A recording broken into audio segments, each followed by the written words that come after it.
Bismillahirrahmanirrahim. Assalamualaikum warahmatullahi wabarakatuh. Perkenalkan, nama saya Nur Hasanah. Saya akan mempresentasikan Islamic Worldview untuk memenuhi tugas ujian akhir semester 1 Universitas Ibnu Khaldun Bogor, Prodi Ilmu Al-Quran dan Tafsir, yang diampu oleh Dr. Ahmad Alim LCMA. Di sini ada 9 pokok pembahasan. Yang pertama, kebenaran absolut. Yang kedua, problematika manusia. Yang ketiga, konsep alam, seni, dan budaya. Yang keempat, klasifikasi ilmu. Yang kelima, bahaya diabolisme pemikiran. Yang keenam, konsep Tuhan. Yang ketujuh, tamadun Islam. Yang kedelapan, infiltrasi tafsir. Yang kesembilan, konsep kebahagiaan. Pembahasan yang pertama yaitu kebenaran absolut. Pentingnya mengetahui kebenaran absolut agar tidak terjadi kekacauan dan kerancauan. Konsep kebenaran yang absolut, secara umum manusia belajar untuk mengetahui pengetahuan untuk mencapai kebenaran agar merasakan kepastian yang lazim atau absolut. Betapa pentingnya kebenaran sehingga dalam Al-Quran kata Al-Haq kurang lebih diulang 283 kali. Respon orang yang beriman ketika kebenaran datang dari Tuhan, maka mereka meyakini bahwa itu kebenaran hukum Allah yang bersifat absolut, seperti dalam Al-Quran Al-Baqarah ayat 26. Ketika berbicara Islam, maka dalam kaidah turas, kaidah-kaidah klasik yang berbahasa Arab dan menjadi literatur rujukan dalam Islam untuk berijtihad mencari kebenaran. Literatur turas diantaranya dalam konteks ontologi ada istilah hak dan batil. Dalam konteks ijtihad ada as-shawab dan al-khata'.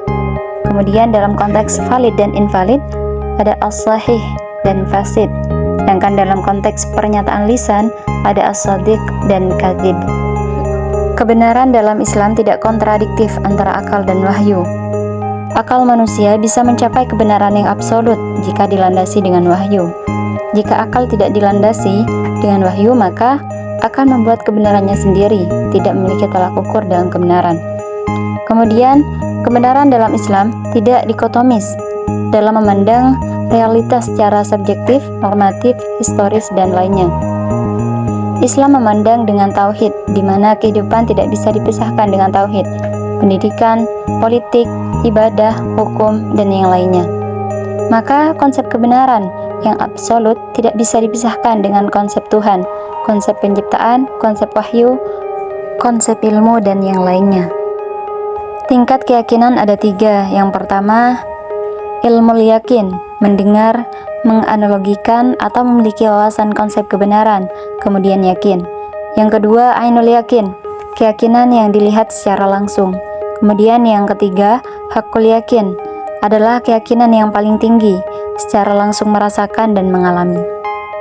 Kebenaran harus mencakup dunia dan akhirat, dan diaktualisasikan dengan ilmu, iman, dan amal. Pindah pada problematika manusia. Manusia sebagai khalifah yang bertugas untuk memakmurkan bumi Allah. Munculnya penyakit-penyakit pada manusia karena penyimpangan fitrah manusia. Penyimpangan fitrah manusia karena worldview-nya. Sehingga dalam Islam, kita harus bisa memfilter pemikiran-pemikiran yang baik dan menjauhi pemikiran yang buruk dan merusak. Sahabat Nabi yang ingin mematikan syahwat dan menghilangkan syubhat ada 3. Yang pertama, dia tidak mau tidur, waktunya dipakai untuk beribadah sepanjang hari.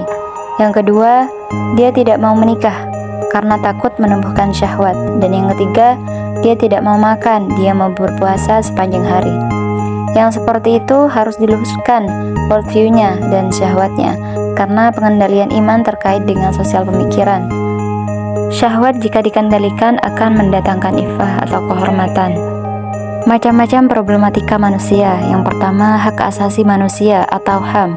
Yang kedua, feminisme gender atau perempuan yang menginginkan keadilan. Yang ketiga, liberalisme atau kebebasan.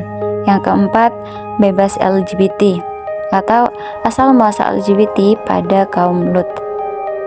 Kemudian pembahasan yang ketiga yaitu konsep alam, seni, dan budaya.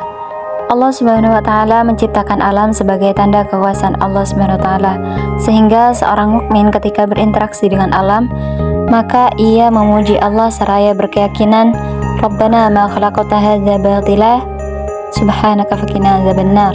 Ya Allah, ya Tuhan kami, Engkau tidak menciptakan alam jagat raya ini dengan sia-sia. Orang yang beriman melihat bahwa alam ini adalah ciptaan Allah. Ketika Allah menciptakan jagat raya ini, cukup Allah mengatakan kun fayakun, maka jadilah. Begitu mudah bagi Allah. Sangat bertolak belakang dengan pemikiran orang-orang barat atau teori-teori orang barat yang mengatakan bahwa alam ini terbentuk tanpa campur tangan Tuhan. Kemudian klasifikasi alam diantaranya yaitu tingkat yang sifatnya osmologi, yaitu batu dan mineral. Kemudian tingkat hayat yang sifatnya berasal dari tumbuhan dan hewan.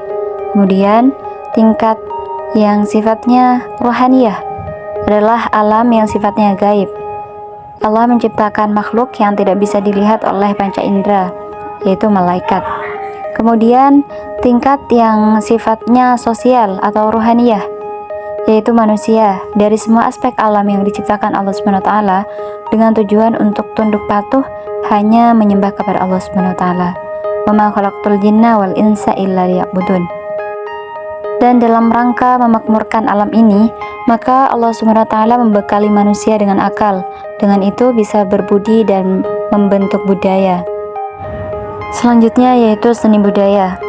Falsafah kesenian, budaya dan alam tidak bisa lepas dari nilai wahyu untuk menentukan dan mengukur kebenaran. Seni dan kebudayaan harus diikat dengan nilai keimanan dan halal haram agar tidak melampaui batas. Maka Allah berfirman, "Innahu la yuhibbul musrifin" dalam surah Al-A'raf.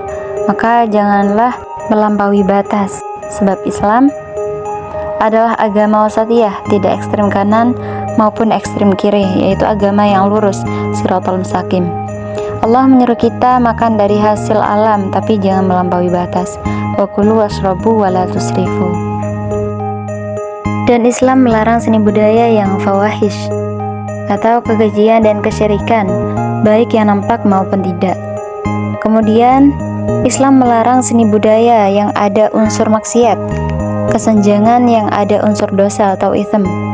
Kemudian yang ketiga, dilarang juga seni budaya yang bighairil haq, sesuatu yang melampaui batas.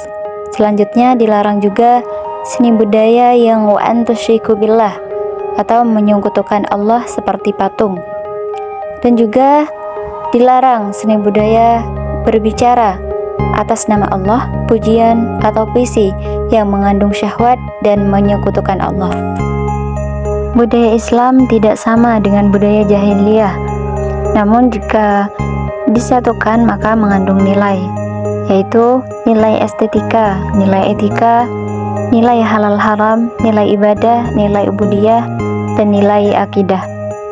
Dalam Islam, seni budaya bukan hanya sekedar keindahan dan kesedangan, tapi dipadukan dengan kebaikan. Perpaduan etika dan estetika saling terikat.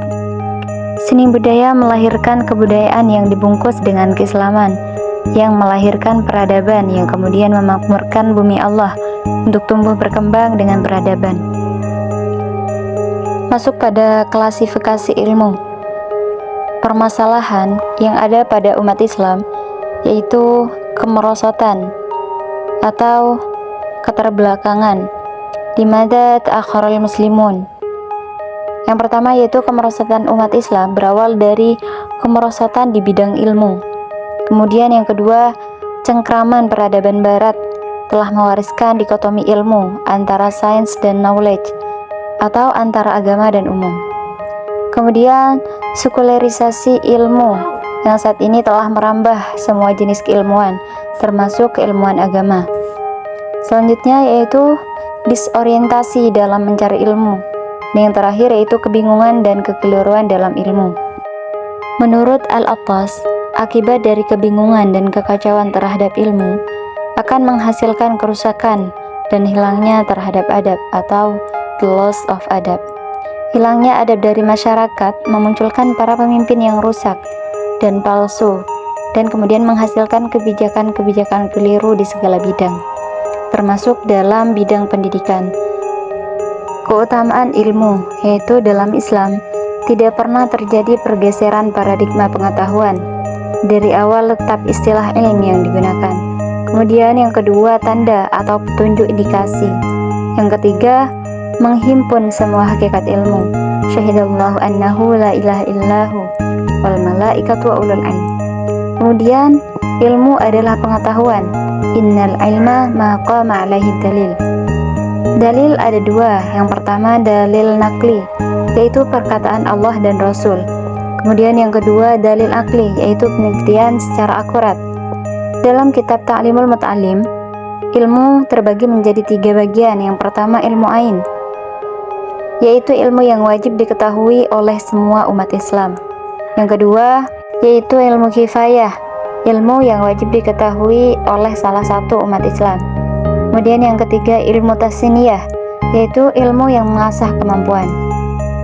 Sejak dulu umat Islam menganggap ilmu atau ilmu pengetahuan berarti Al-Quran, syariat, sunnah, Islam, iman, ilmu spiritual atau ilmu al-laduni, hikmah dan ma'rifat, atau yang sering juga disebut cahaya atau nur, pikiran atau fikriyah, sains, khususnya ilmu yang kata jamaknya ulum, dan pendidikan yang kesemuanya menghimpun semua hakikat ilmu.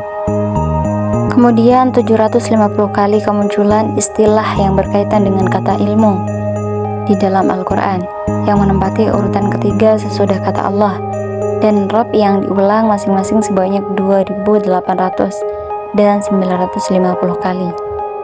Pembahasan selanjutnya yaitu bahaya diabolisme pemikiran. Tujuan mempelajari diabolisme agar kita waspada dan menghindarinya. Bagaimana mengenal pemikiran sesat atau satanisme, watak setan yang menyimpang dari ajaran Allah Subhanahu wa taala. Tugas setan menghiasi pemikiran penyimpang pada diri manusia. Umat terdahulu tersesat sebab bisikan setan yang diadopsi dalam pemikiran atau diabolisme satanisme. Sebab diabolisme diantaranya yaitu syahwat. Syahwat adalah keinginan yang muncul dari diri manusia dan harus dikendalikan. Oleh karena itu, Islam hadir sebagai syariat untuk mengendalikan syahwat. Syahwat yang dibiarkan akan menghancurkan dan menyesatkan manusia. Maka dari itu, syahwat harus dididik agar menghasilkan ifah atau kehormatan. Kemudian, yang kedua yaitu syubhat. Syubhat dibagi menjadi 4. Yang pertama, orientalis, yaitu golongan yang mempelajari Islam untuk menghancurkan Islam dari dalam.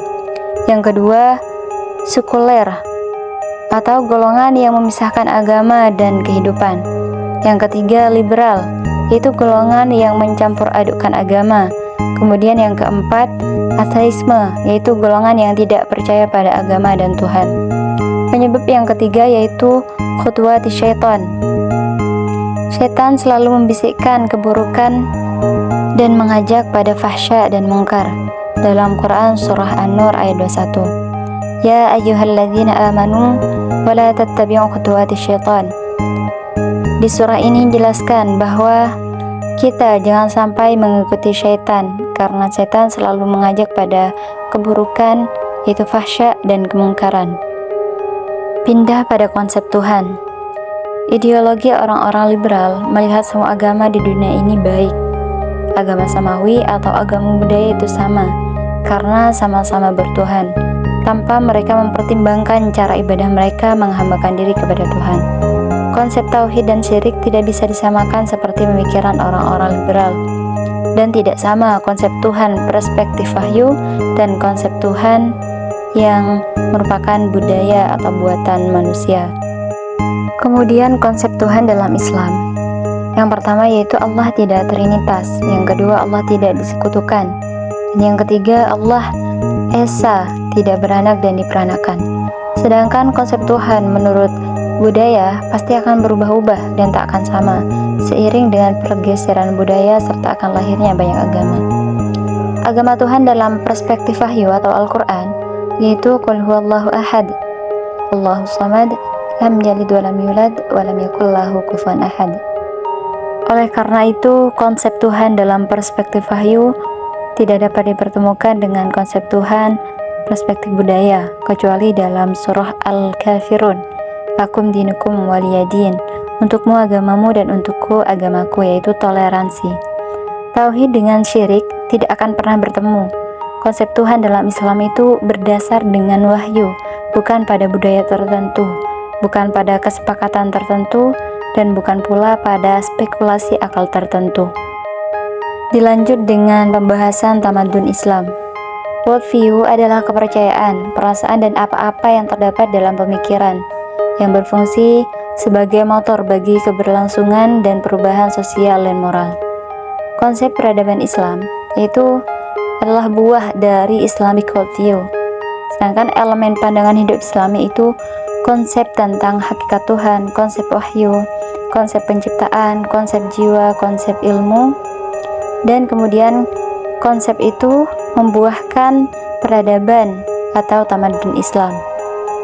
Tertinggalnya peradaban Islam karena meninggalkan induknya, maka hendaknya umat Islam kembali pada rahim Islam itu sendiri. Al-Islam mahjubun lil muslimin. Islam terhalang oleh perilaku muslimin, di mana kaum muslimin tidak melakukan apa yang diajarkan oleh Islam, baik dari segi toharoh, disiplin, mencari ilmu, militer, dan masih banyak hal-hal yang Islam ajarkan yang dicontohkan oleh Nabi Muhammad dalam membangun generasi yang sempurna, namun tidak dilakukan oleh umat muslim saat ini. Islam menjadi payung peradaban, semua akan terayomi. Islam membenahi manusia melalui worldview-nya, cara pandangnya.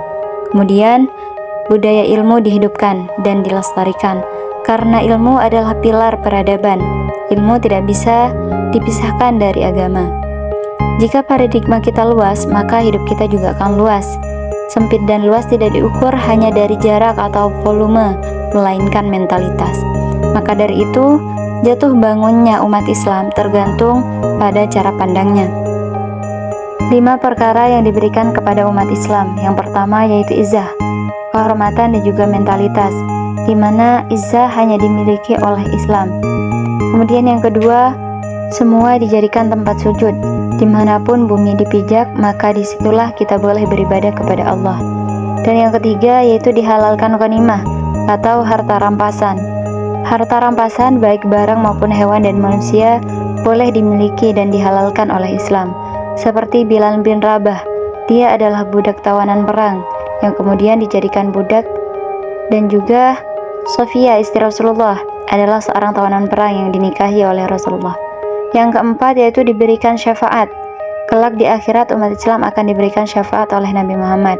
Dan yang kelima yaitu Islam adalah agama universal, yaitu agama rahmatan lil alamin atau global dan bukan lokal. Selanjutnya masuk pada pembahasan ad-dakhil fit tafsir, yaitu penyusupan pemahaman dari luar dalam masalah menafsirkan Al-Quran, yang melenceng dimasukkan ke dalam pemahaman tafsir, sehingga merusak daripada pemahaman tafsir itu sendiri. Dan faktornya banyak sekali, motif-motif yang melatar belakangi terjadinya ad-dakhil fit tafsir. Banyak kitab kontemporer yang membahas ad-dakhil fit tafsir seperti Dr. Ibrahim Khalifah dan Usulud Dakhil fit Tafsir Ait-Tanzil yaitu Dr. Jamal Mustafa Najar. Kemudian Ad-Dakhil fit Tafsir Al-Quran Dr. Abdul Wahab, Ad-Dakhil fit Tafsir Dr. Abdul Fattah, dan masih banyak lainnya. Faktor infiltrasi salah satunya yaitu politik. Kemudian yang kedua, faktor eksternal orientalis, kebencian orientalis untuk merusak Islam. Mereka melakukan studi teks terhadap Al-Quran maupun hadis. Mereka melakukan studi kritis untuk meliberalkan Al-Quran dan mensekulerkan Al-Quran. Mereka menyusupkan pemahaman menyimpang dan juga riwayat hadis palsu. Di Indonesia ada Senok Hargonya yang membuat kitab Al-Quran palsu, yaitu Darmu Gandul. Begitupun di India, penjajah melakukan infiltrasi Al-Quran. Orientalis membuat kitab Al-Quran palsu, yaitu At-Tadhkirah yang dianut oleh paham Ahmadiyah. Dan kemudian dipelopori oleh Wansing, orientalis menafsirkan Al-Quran dengan riwayat hadis palsu, bahkan membuat kamus dengan teliti untuk menyesatkan, yaitu kitab Mu'jam Al-Hadis dan Miftah Kunuzis Sunnah.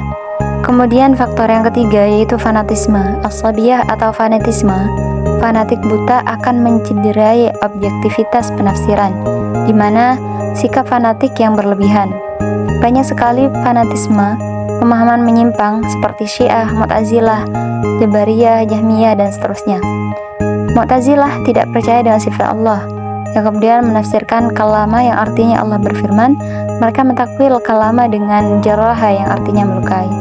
Karena fanatik ideologi, mereka tidak percaya sifat Allah. Kemudian Syiah menafsirkan surah Qaf ayat 24, Alqiya fi jahannama kulla kafarin atim, dengan tafsiran bahwa Nabi Muhammad dan sahabat Ali diberikan wewenang untuk memasukkan manusia ke neraka ataupun ke surga. Selanjutnya yaitu faktor keempat, penyimpangan ideologi atau perbedaan-perbedaan akidah, yang kemudian menyebabkan perbedaan sudut pandang maupun metode dalam tafsir Al-Quran. Tujuannya untuk melegalkan atau justifikasi terhadap ideologi mereka. Contoh tafsir Syari, menafsirkan Al-Quran dengan makna yang tidak zahir atau tidak sesuai dengan kajian bahasa. Mereka menafsirkan dengan makna batin yang dipengaruhi oleh pengalaman spiritual orang-orang sufi dalam ibadah mereka. Kemudian, westernisasi atau ekspansi peradaban barat yang masuk ke dalam dunia Islam terbagi menjadi tiga. Yang pertama, orientalisme. Mereka memasukkan pemahaman barat melalui kajian-kajian orientalis yang bertujuan ad-dakhil atau menyusupkan pikiran-pikiran barat ke dalam pikiran umat Islam sehingga jauh dari Islamic worldview, atau memasukkan ide gagasan melalui studi Quran dengan penafsiran Al-Quran para orientalis. Dan mereka telah menulis kamus hadis yang terlengkap untuk menyelipkan paham keliru. Yang kedua yaitu kolonialisme. Strategi kelompok kolonialisme atau orientalis, mereka membagi umat Islam ke dalam 4 golongan, diantaranya fundamentalis, yaitu golongan yang menolak barat. Yang kedua, rasionalis, yang curiga terhadap modernitas, inovasi, dan perubahan. Kemudian, modernis, yang menginginkan dunia Islam menjadi bagian modernitas barat yang akan diperalat oleh kolonialisme. Kemudian yang ketiga, westernisasi. Hasil dari westernisasi itu berdampak pada sekularisme, liberalisme, dan pluralisme yang masuk ke dalam pemikiran umat Islam. Landasan umat Islam. Secara teoritis, landasan umat Islam bahwa Islam itu adalah agama yang sudah paripurna. Al-yawma akmaltu lakum dinakum wa atmamtu alaikum ni'mati wa raditu lakum al-Islam madina. Pada hari ini telah kusempurnakan untukmu agamamu dan telah kucukupkan kepadamu nikmatku dan telah kuridhai Islam itu jadi agama bagimu. Rasulullah bersabda, hendaklah kalian mengikuti jalan yang dicontohkan Rasulullah di dalam menjalankan ajaran Islam, dan jangan melakukan perkara-perkara yang tidak diajarkan Rasulullah, maka kalian dicukupi. Rasulullah telah meninggalkan 2 perkara yang ketika dipegang dengan baik maka tidak akan tersesat selamanya. Aku tinggalkan 2 perkara yang kalian tidak akan tersesat selama kalian berpegang teguh dengan keduanya, yaitu Al-Quran dan Sunnahku.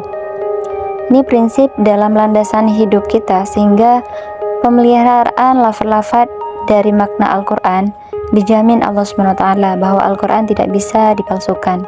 Kemudian di dalam memahami tafsir, supaya tidak tersesat atau supaya tidak menyimpang, maka keterpaduan antara Al-Quran dan hadis tidak bisa dipisahkan. Karena timbulnya pemahaman palsu itu, mereka hanya mengambil dari dalil Al-Quran saja, padahal Al-Quran dan hadis adalah wahyu yang harus disatu padukan. Kemudian pokok pembahasan yang terakhir yaitu konsep kebahagiaan. Kebahagiaan dalam pandangan Islam berbeda dengan pandangan Barat yang diukur dengan materi dan terpenuhinya nafsu duniawi. Kebahagiaan dalam pandangan Islam tidak dibatasi dalam materi, tetapi ada dalam hati, sehingga orang yang hatinya tenang, ikhlas, lapang dada, zuhud, qanaah, dan bersyukur, maka akan semakin bahagia, yaitu kebahagiaan nafs atau kebahagiaan jiwa yang bersifat kekal. Alhaakumut takatsur hatta zurtumul maqabir. Semakin berbuat baik, man amila shalihan, maka akan semakin bahagia, yaitu hayatan thayyibah.